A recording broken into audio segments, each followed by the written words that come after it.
Hello everybody, Bruce McGonigal here. I'm kind of chuckling to myself right now because I remember during COVID-19 when numerous conservatives were speaking out against the treatment of the Justin Trudeau government with lockdowns, mask mandates, and vaccine passports that were destroying not only our society but freedom itself in Canada. And that's why the Freedom Convoy went across Canada.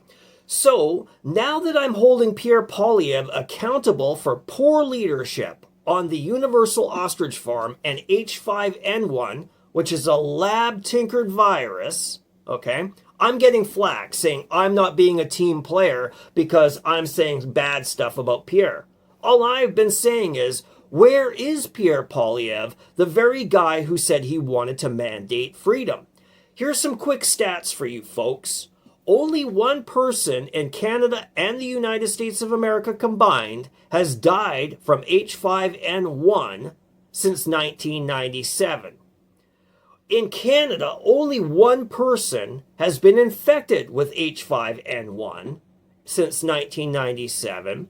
They had multiple problems, health issues, before catching this, and they survived the virus. In the United States, the people who have caught this, one person died, and the rest all recovered, and many had very mild symptoms. So, like COVID-19, we are seeing a massive amount of panic being drummed up for H5N1. And if you look closely at what's been going on behind the scenes, behind the panic, you'll see that the European Union in 2024 purchased 40 million H5N1 vaccines for humans, and in February of 2025, Mark Carney purchased 500,000 doses from GlaxoSmithKline of the H5N1 vaccine for humans for a virus that hadn't even killed a single person in Canada. This is unbelievable. And get this, it's an initial offering, meaning they're prepared to buy a lot more. So in very short order, okay, we could end up right here in Canada where the government says because Mark Carney signed the World Health Organization Pandemic Treaty in May of 2025, that we have restriction zones in, say, British Columbia or Nova Scotia or Ontario or Quebec, and that people will not be able to leave those zones because of an H5N1 outbreak unless they get H5N1 vaccine shots, which means a return to vaccine passports, a return to vaccine mandates, a return to travel restrictions, a return of mask mandates, and you can bet they will not even let you leave Canada, just like we saw during COVID-19, unless you take as many shots as they tell you have to take just to get out of here. We are right back to where we didn't want to be. So why on earth would Pierre Poilievre, a guy who said he wants to mandate freedom, then turn around and ignore all of this? This was a virus that was tinkered with in the Netherlands. This was a virus that went to Georgia, to Athens, Georgia, and was tinkered with even more. And it now infects everything from dolphins to cows. I actually posted a video about this on X, and it was heavily censored for some insane asylum reason. It was also being censored on Facebook until the good folks at the Universal Ostrich Farm started sharing it, and now it's over 50-some-odd thousand views. So people, we all need to wake up as to what is going on. Our freedom is at stake. And I'm going to keep going here because this is really important. British Columbia only has under 10% of Canada's landmass. We have 13% of the population of Canada. And yet we have 60%, folks, of the birds culled in Canada from H5N1. And people are saying that, oh, we're hurting trade deals and we have restrictions put on our poultry around the world because of the ostriches not being culled. Well, if that was the case, folks, why on earth would the United States offer to take our ostriches and move them down there? If these birds were such a grave threat, why would the United States be willing to take on the responsibility of having the world tell them that their poultry can't go into their countries? See what I mean? Use your brains, folks. This has nothing to do with the virus. It has everything to do with control. Ontario has massive wetlands. It's a much bigger province. It's surrounded by more provinces and states than Canada and has a way bigger migratory cycle than British Columbia. And yet they only have a tiny fraction of the bird culls that BC does. Well, what's going on in BC? We have the BC NDP and we have the Liberal governments wanting to ram through numerous green energy projects like solar farms and wind farms. And a lot of the farmland is perfect for all of that.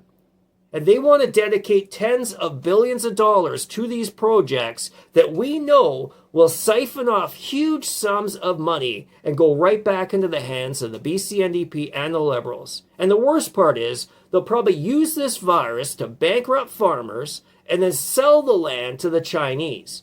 And the Chinese will then become co-partners with First Nations and with our governments to set up these green energy projects that we know will never have a net benefit for Canadians, especially British Columbians. So when I seem upset with Pierre Poilievre, you're damn right I'm upset with him. He should be taking a leadership stance on this. This should be all hands on deck, and he should be talking about everything from the gain-of-function virus being used against us, to how these farmers are being bankrupted, to how disproportionately unfair it is that British Columbians have to slaughter off our food stock when other provinces seem to be getting a big-time pass. It's one of the most expensive places to live, British Columbia. And yet we are literally causing massive amounts of food inflation because of all of these mandates to cull the birds off.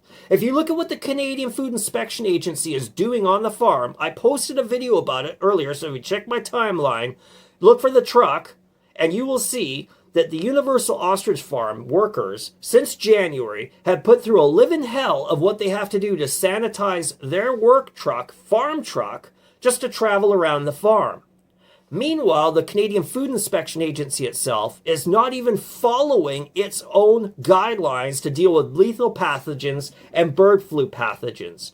They allow the RCMP to come and go as they please. They allow support vehicles bringing fencing and hails of bay in to do as they please on big 18-wheelers.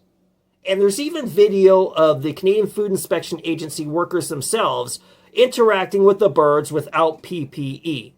This is the same Canadian Food Inspection Agency that cited a 50% death rate from bird flu for humans if they get infected as the reasoning why these birds need to be culled. It's a psyops, folks, a psychological war against British Columbians and against farmers. It's a land grab. And on top of that, these ostriches, who have been healthy for over 250 days, could be the cure. They have immune response now to these viruses. They're not sick at all.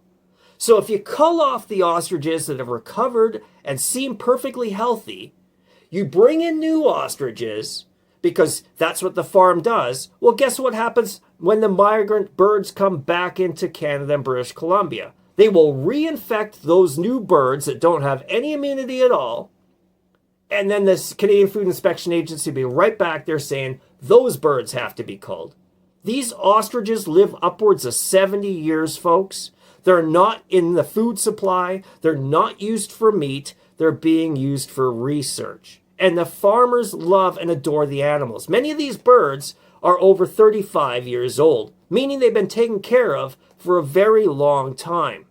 We all need to think about this and think logically.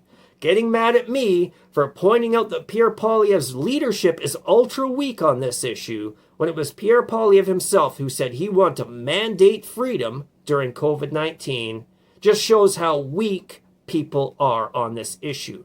Just because Pierre Poilievre's the guy you voted for doesn't mean you don't have a right to hold him accountable when he is refusing to stand up for our rights. Take care, everybody. Have a great one.